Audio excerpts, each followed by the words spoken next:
ना जाने मैं कौन सी मनहूस घड़ी थी जो ये बलाए नागहानी मेरे गले पड़ी थी। जिसको आराम जान समझा वह मेरे लिए आपसे जान हुई, जिसको अमृत समझा वह विष के समान हुई। धोखा हुआ, कपट हुआ, छल हुआ। जब से उस मनहूस को चुरा कर लाया, ना नींद पर सोया, ना पेट भर कर खाया। रहे सहे को हनुमान चढ़ाकर चला गया और मेरी इज्जत और आबरू को खाक में मिला गया। उसके साधारण से दूध में इतना साहस है तो उसकी अपनी शक्ति का अंदाजा लगाना तो बहुत मुश्किल है। महाराज, आप वृत्ति इतना चिंता ना करें। यदि हनुमान चोरों की तरह लंका में आ भी गया तो उसने कौन सा कमाल किया? उसकी वीरता तो तब थी जब सामने आकर मुकाबला करता, बहादुरों की तरह लड़ता, हमें मारता या आप मरता। मुझे हैरानी है कि उसने कौन सी बहादुरी दिखाई। आखिर बात करी तो जान बताई। महाराज, लंका के शूरवीरों से मुकाबला करने के बच्चों का खेल नहीं है। महाराज, मंत्री का कहना बिल्कुल सही है। आपको पेट की चिंता नहीं करनी चाहिए। बताओ निवासियों की क्या मजाल या किस ओर रुख भी करे, उसके लिए तुम्हारा एक बेला ही काफी है। हनुमान जब 10-20 करोड़ के लिए हमारा एक बेला ही काफी है।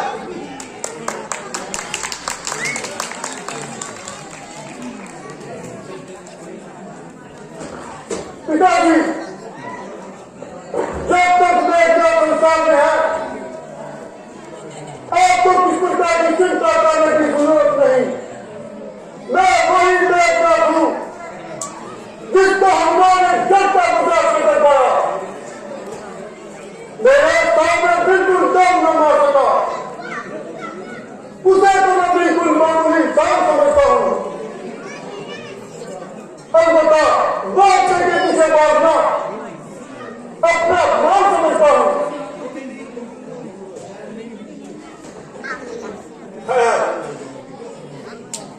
जो कुछ हो चुका उसका क्या जिक्र करना।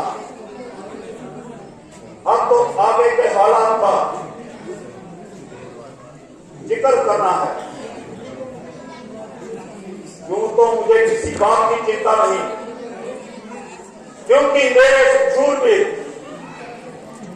किसी भी तरह से कम नहीं। मान लो कि वह इससे रुख भी करें या वो नहीं या हम नहीं।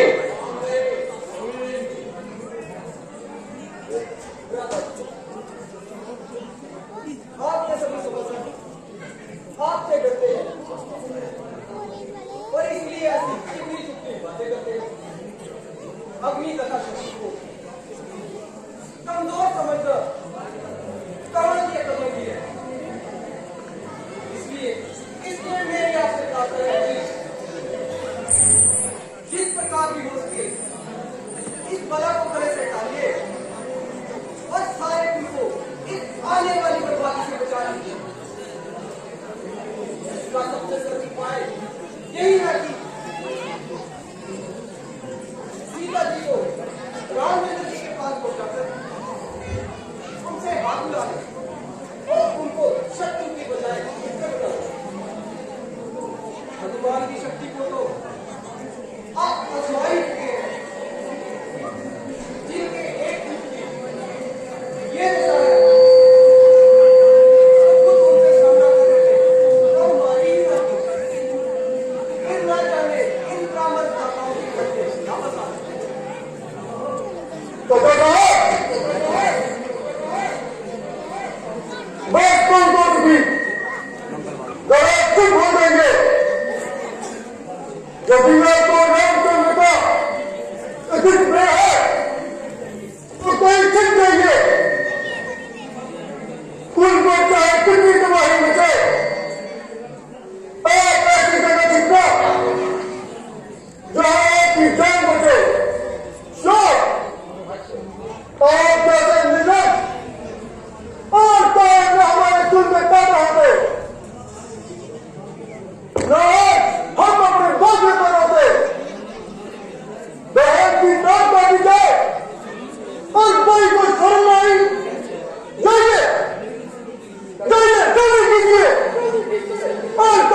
पेश आ रहा है।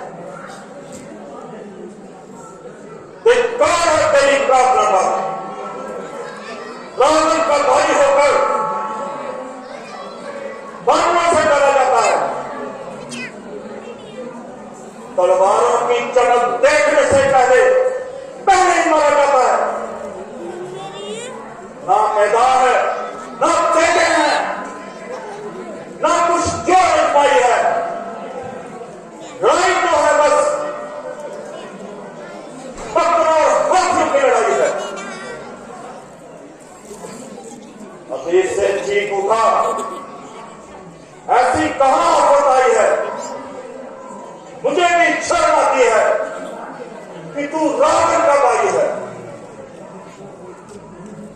मैं तो और तुलद्रोही ही नहीं, किंतु आप इस पर भी विचार कीजिए कि राम से लड़ाई कर क्या राक्षस जाति का भला होगा। कांग्रेस और निर्भर होकर के जीत है। राम लक्ष्मण के लिए तो मैं अकेला ही काफी है।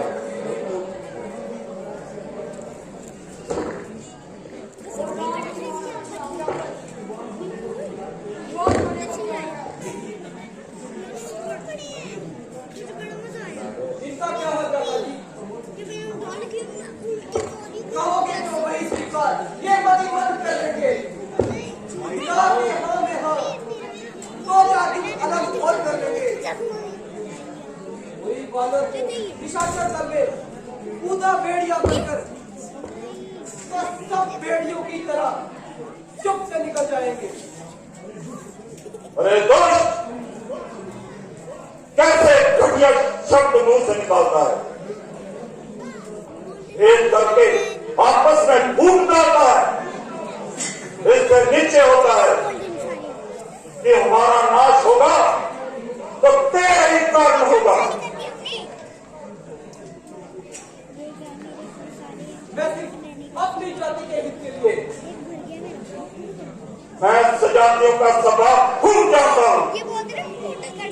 जो अपने भाई को मुसीबत में पड़ा देखकर अंदर ही अंदर खुश होते हैं और उन्नति देखकर अंदर ही अंदर खुश होते हैं। सच है, जले जाते हैं दिन में भाइयों की नाकामी से बड़े खुश हैं, बड़े तेज हो गैरों की गुलामी से।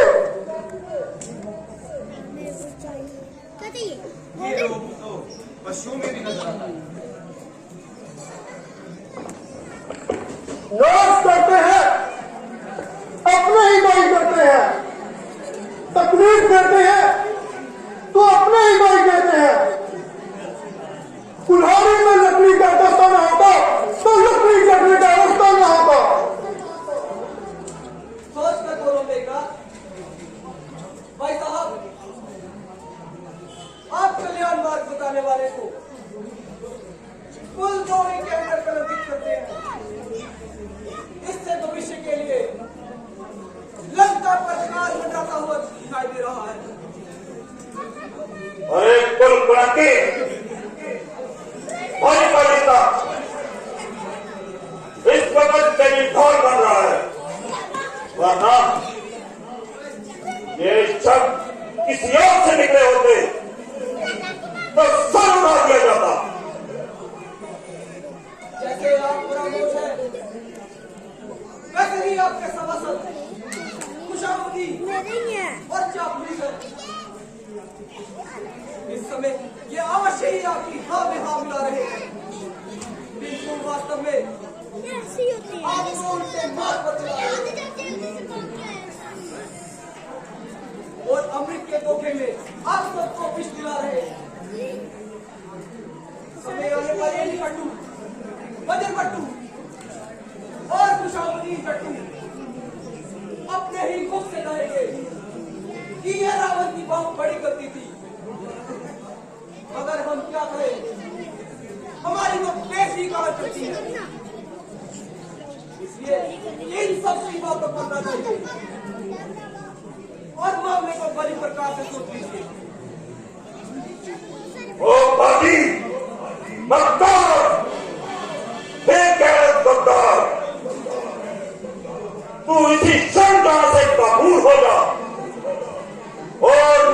शत्रुओं से दूर हो जा। अरे निर्लज, राम तेरे साथ कुछ भारी करता है जो उसकी हमदर्दी का दम करता है। वह तेरी बहन के पति पर हाथ डाले और तुझे शर्म आए। घर और दुश्मन का सेना से वध करे और तेरा खून खोला जाए।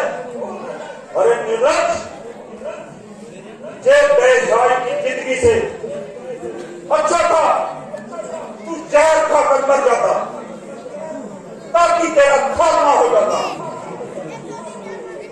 तेरे जैसे बेशरम भाई का बंद करना मेरा धर्म नहीं।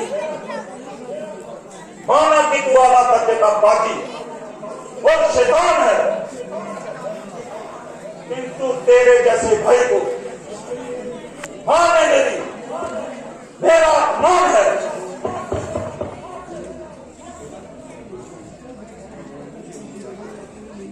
चल देखा जा, और लंका में कदापि कदम न रखना और जीवन भर मुझको अपनी मनहूस शक्ल में दिखाना।